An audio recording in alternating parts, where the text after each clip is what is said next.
Jangan lupa untuk subscribe YouTube channel Metro TV News dan nyalakan notifikasinya.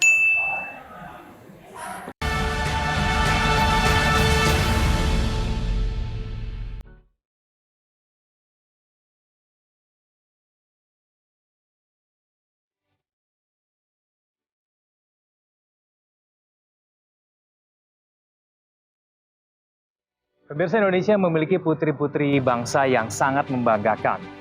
Mereka adalah Sri Kandi yang mengabdi untuk negeri dengan tulus. Salah satunya adalah Menteri Luar Negeri perempuan pertama Republik Indonesia yang saat ini menjabat di pemerintahan dan hampir 2 periode. Dia adalah garda terdepan dalam membangun lobi-lobi politik dan komunikasi dengan sejumlah negara-negara lain. Pemirsa, inilah special interview Indonesia Hebat dengan Menteri Luar Negeri Republik Indonesia Retno Marsudi bersama saya Kevin Egan. Ikuti perjalanan saya bertemu dengan beliau.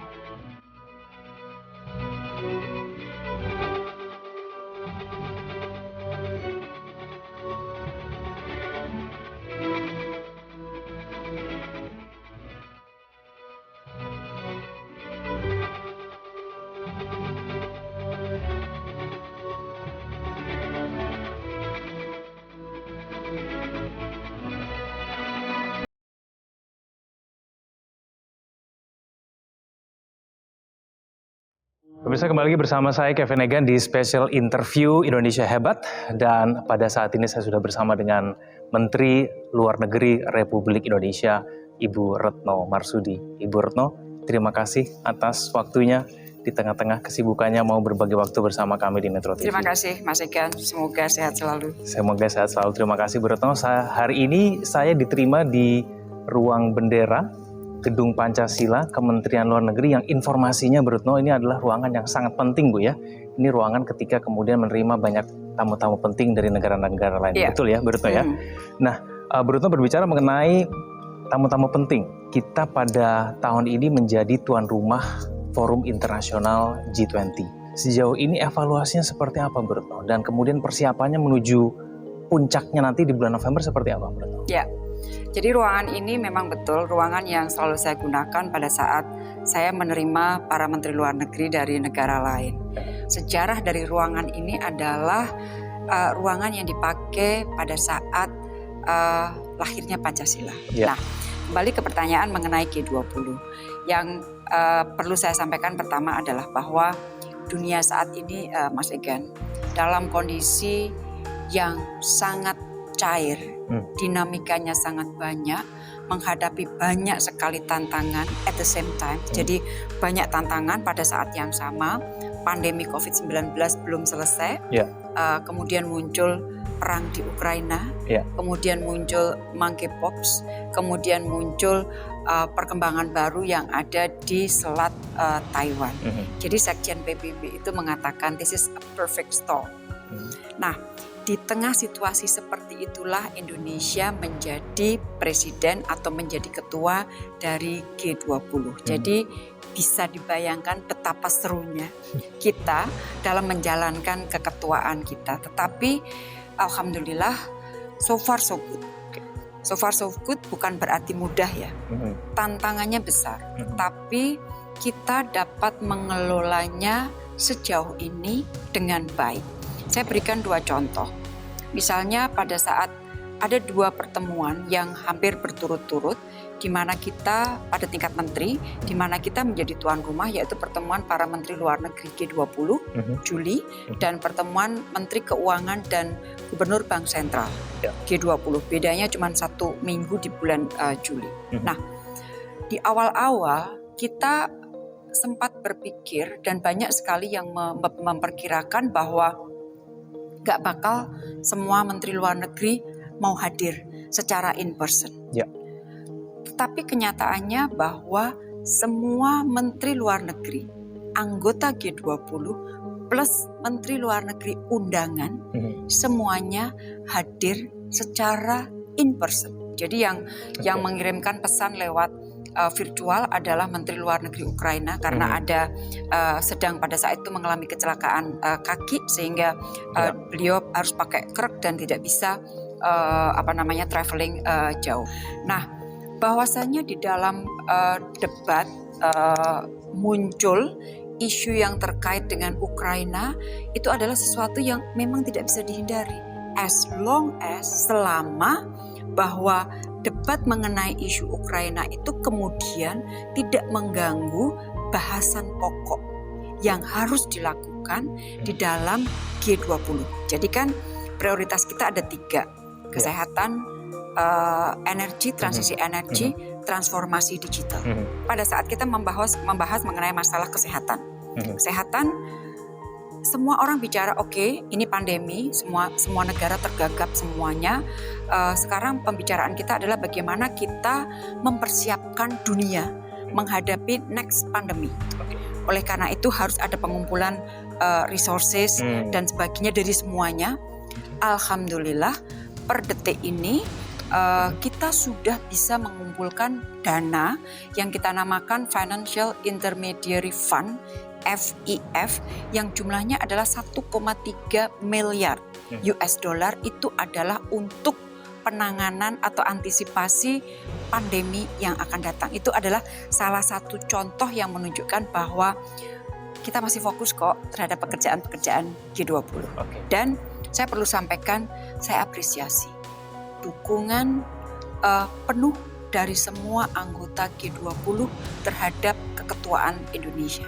Dan mereka mengapresiasi cara kita melakukan pendekatan kepada semua negara anggota sehingga pertemuan seperti pertemuan Menteri Luar Negeri, pertemuan Menteri Keuangan dan Gubernur Bank Sentral itu dapat terselenggara dengan baik.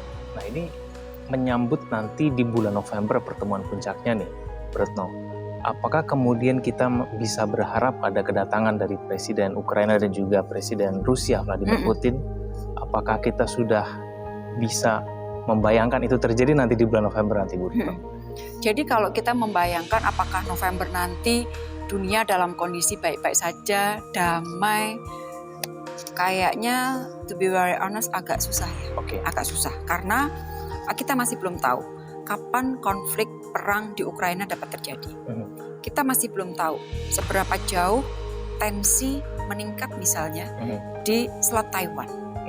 Kita masih belum tahu apakah dari sekarang sampai November tidak akan ada kejadian-kejadian besar.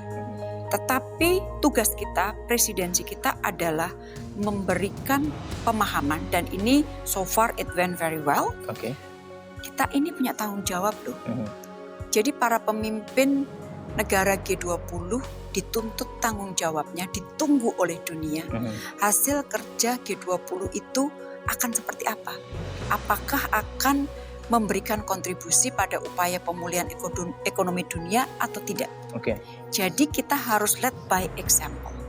Dan disitulah kalimat yang sering disampaikan oleh Indonesia adalah di dalam situasi yang seperti ini yang diperlukan adalah wisdom and responsibilities from all leaders.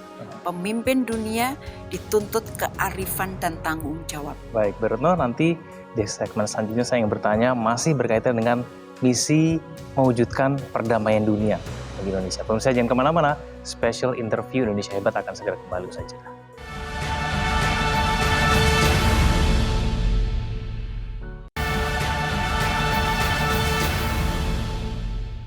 Baik, pemirsa, kembali lagi bersama dengan saya Kevin Hagan. Kita lanjutkan diskusi kita bersama dengan Ibu Retno Marsudi, Menteri Luar Negeri Republik Indonesia di Special Interview Indonesia Hebat. Ibu Retno, kalau kita berbicara mengenai misi perdamaian dunia yang menjadi misi Indonesia, tentu saja kita tidak lepas berbicara mengenai konflik yang terjadi di dunia internasional pada saat ini. Tidak hanya kemudian antara Ukraina dan Rusia, tapi kemudian juga mengenai eskalasi politik yang penuh dengan ketegangan antara Amerika juga dengan Tiongkok. Nah, apakah Indonesia bisa memiliki peran lebih dalam dunia internasional pada saat ini, mewujudkan perdamaian dunia, menyikapi mengenai situasi politik dunia pada saat ini, Ibu Retno? Jadi upaya untuk mewujudkan perdamaian dunia ini kan sebuah mandat dari konstitusi kita yang memang harus dijalankan. Nah, mandat ini lebih mudah dijalankan dengan politik luar negeri bebas aktif kita. Banyak yang bertanya politik bebas luar negeri bebas aktif itu apakah masih relevan? Justru makin relevan di dalam dunia yang dipenuhi dengan rivalitas yang semakin menajam. Dan kita menyampaikan concern semakin menajamnya rivalitas. Dan kita selalu menyampaikan bahwa rivalitas, kompetisi, strategic competition itu adalah sesuatu yang memang tidak bisa dihindarkan. Nah, pertanyaan mengenai apakah tidak akan lebih meruncing rivalitas Amerika dan RRT, terutama dikaitkan dengan situasi di Selat Taiwan, dapat meruncing, bisa meruncing kalau tidak dikelola dengan baik oleh para pihak yang bersangkutan. Dan di dalam mengelolanya itu yang kita harapkan tentunya mereka tidak hanya berpikir mengenai kepentingan nasional sempit masing-masing pihak, tetapi berpikirlah sebagai pemimpin dunia. Jadi sekali lagi, memang di sana sini harus ada balancing antara bagaimana kita memperjuangkan kepentingan nasional kita dengan bagaimana kita berkontribusi bagi perdamaian dan kemakmuran dunia. Karena kalau kita hanya fokus memperjuangkan kepentingan nasional tanpa harus melihat, kan jadinya agak egois.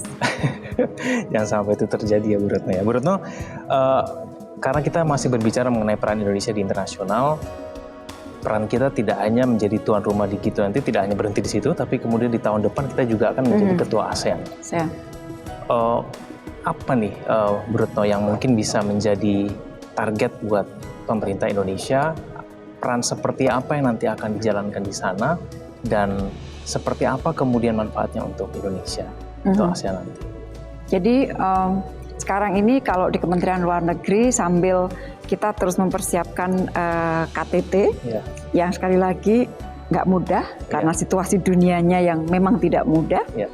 Di saat yang sama saya punya tim yang terpisah yang sudah mulai mempersiapkan keketuaan Indonesia di ASEAN untuk tahun depan, karena serah terimanya itu hampir bersamaan. ASEAN akan diserah terimakan ke Indonesia tanggal 13 November. Kita akan menyerahkan G20 kepada India pada tanggal 16 November. Jadi pada saat kita melepas satu, kita dapat satu lagi. Nah, ASEAN ini ada di tengah-tengah, di jantung kawasan Indo-Pasifik. Dan kawasan Indo-Pasifik ini sekarang selalu disebut sebagai kawasan yang strategis, yang otomatis juga merupakan kawasan yang diperebutkan pengaruhnya oleh kekuatan-kekuatan besar. Nah, sebagai satu satu rumpun, satu komunitas yang berada di tengah-tengah Indo-Pasifik, maka menjadi tugas ASEAN bagaimana ke depannya ASEAN masih dapat terus memberikan kontribusi bagi perdamaian dan kemakmuran Indo-Pasifik. Itu adalah misi ASEAN vis-a-vis dunia luar. Tetapi sebelum kita bicara dunia luar, pada saat keketuaan Indonesia, kita juga ingin memperkokoh ini dari dalamnya. Jadi ada dua, dalam dan luar. Tadi luar sudah saya jelaskan. Di dalamnya bagaimana ASEAN kita memperkokoh bangunan komunitas ASEAN. Selama 55 tahun kita baru memperingati hari jadi ASEAN. ASEAN sudah memberikan kontribusinya yang luar biasa di kawasan dan di dunia, terutama mengenai stabilitas. Nah, kita harus terus terang, kalau untuk bangunan komunitas ASEAN, kurangnya ada di mana? Kalau mengenai integrasi ekonomi dan sebagainya, saya kira sudah berjalan cukup baik. Ada satu pending issue yang ada di ASEAN, masalah Myanmar. Masalah Myanmar harus segera kita selesaikan. Dan ASEAN dari sejak awal setelah kudeta, kita sebagai keluarga sudah mengulurkan tangan. Mari kita bantu. Ini bukan interference, dan tawaran itu diterima oleh mereka dengan janji akan diimplementasikan. Yang terjadi sekarang adalah sampai saat ini sudah lebih 1,5 tahun apa yang dinamakan 5 point of consensus tidak dilaksanakan oleh junta militer Myanmar. Sehingga mau tidak mau kita harus melihat lagi kenapa tidak diimplementasikan, dan apa keputusan apa yang akan dilakukan ASEAN terhadap Myanmar. Karena kita tidak mau kita tersandra terus oleh urusan Myanmar dan kita otomatis tidak bisa berkontribusi. Jadi itulah dua pilar itu yang ingin diperkuat Indonesia pada masa keketuaan, memperkuat pilar community building-nya, satu lagi memperkuat kontribusi ASEAN bagi kawasan dan dunia. ASEAN sudah dianggap sebagai keluarga sendiri, Bu, ya. Jadi kita menawarkan bantuan kepada saudara-saudara kita yang lain. Ya. Baik, Bu Retno, kita sudah berbicara banyak hal mengenai hal yang serius. Serius sekali. Serius sekali ya. Bu Retno, nanti di segmen selanjutnya saya ingin tanya juga mengenai hal-hal yang mungkin lebih personal untuk Bu Retno. Peran keluarga mungkin dalam pekerjaan Bu Retno pada saat ini. Pemirsa jangan kemana-mana, kami akan kembali saja.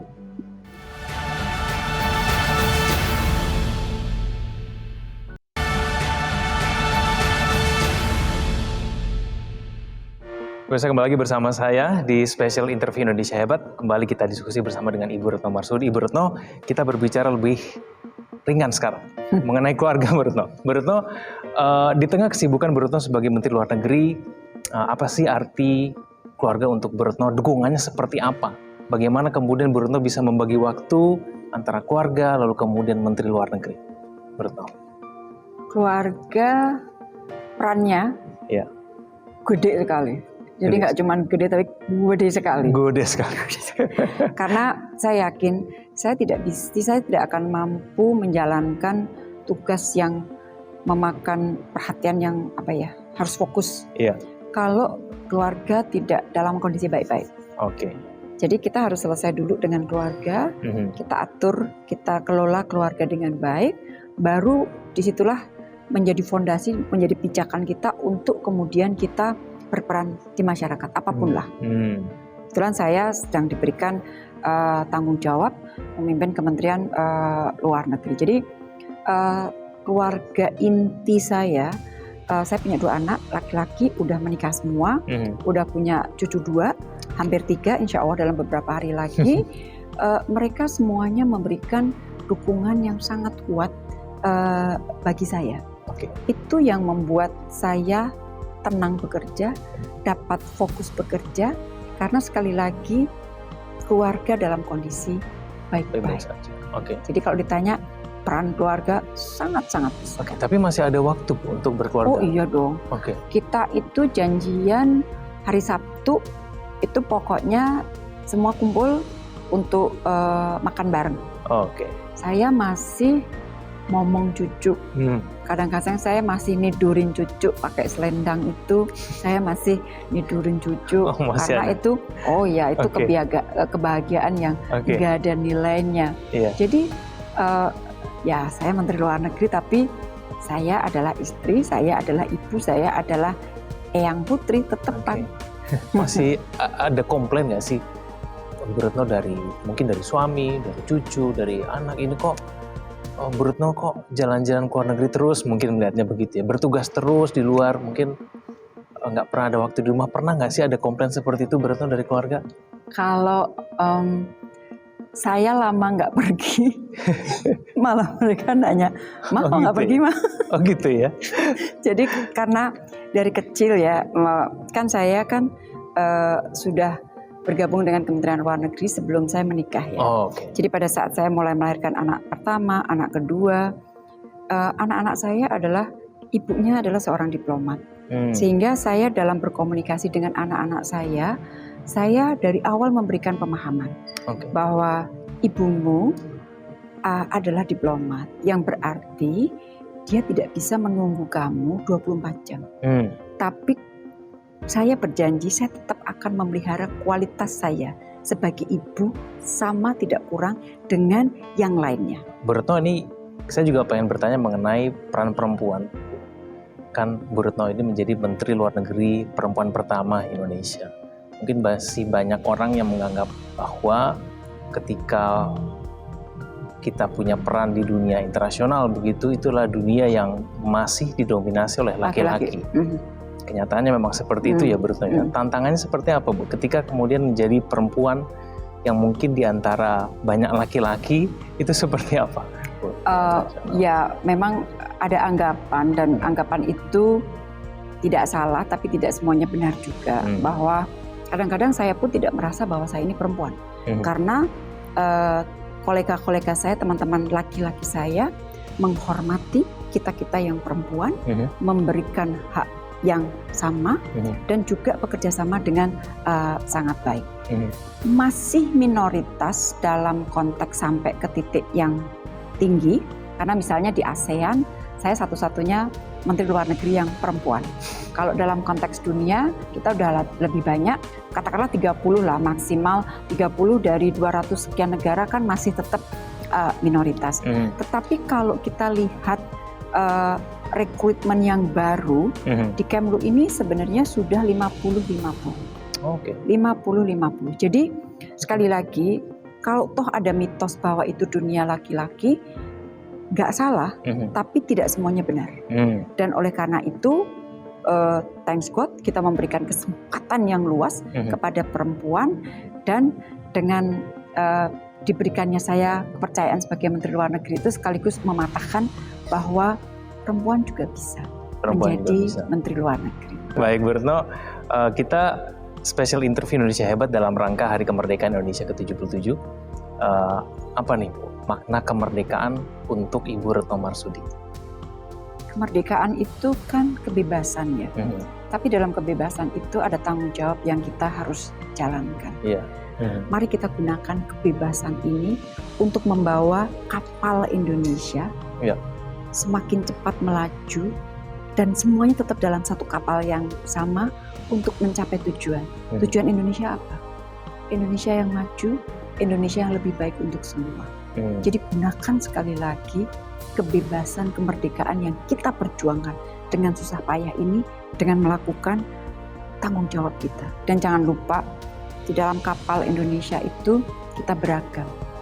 Jangan pernah menyoal perbedaan, tapi bangunlah sebanyak mungkin jembatan untuk mempersatukan perbedaan-perbedaan itu.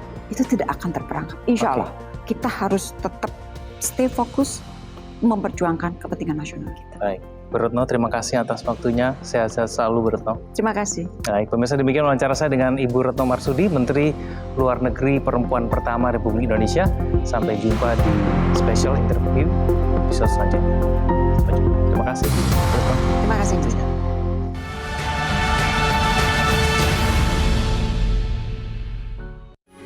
Metro TV,